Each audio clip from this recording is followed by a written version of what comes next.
Ridicule LLC presents a Molière citation titled Arctic Frost Money Grab.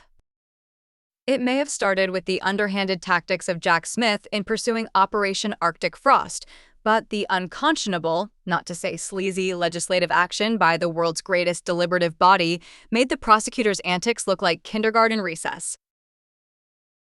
What's all the fuss about?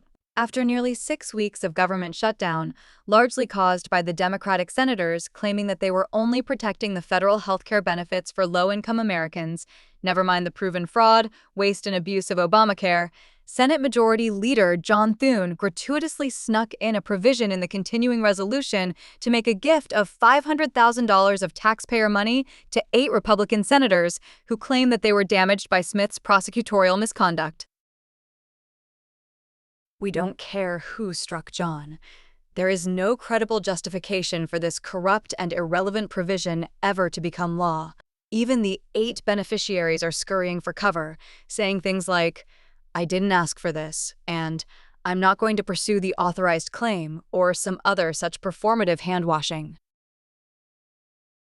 Taking one for the team, Speaker Johnson made this feeble attempt to justify the provision.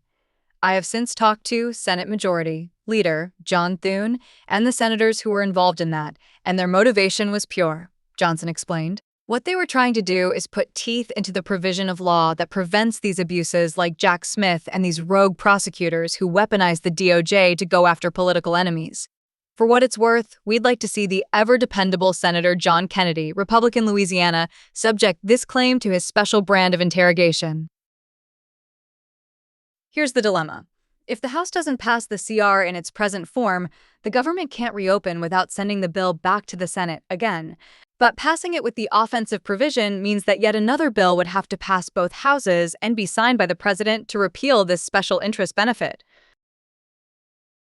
We are pleased to acknowledge the effort of John Rose of Tennessee, who has introduced the legislation to repeal it.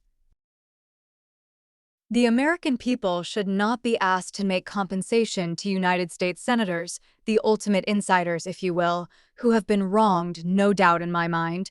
This provision does not allow other Americans to pursue a remedy.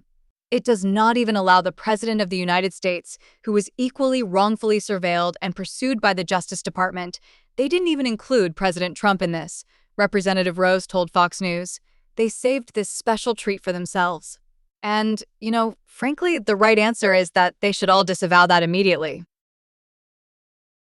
If this kind of prophylactic measure were sincere, it would provide for personal liability against the perpetrators like Smith and his henchpersons for such transgressions, instead of placing the burden on the taxpayers, and it would extend to all citizens who are aggrieved by prosecutorial overreach in any investigation, including grand juries. There are no heroes in this sad situation.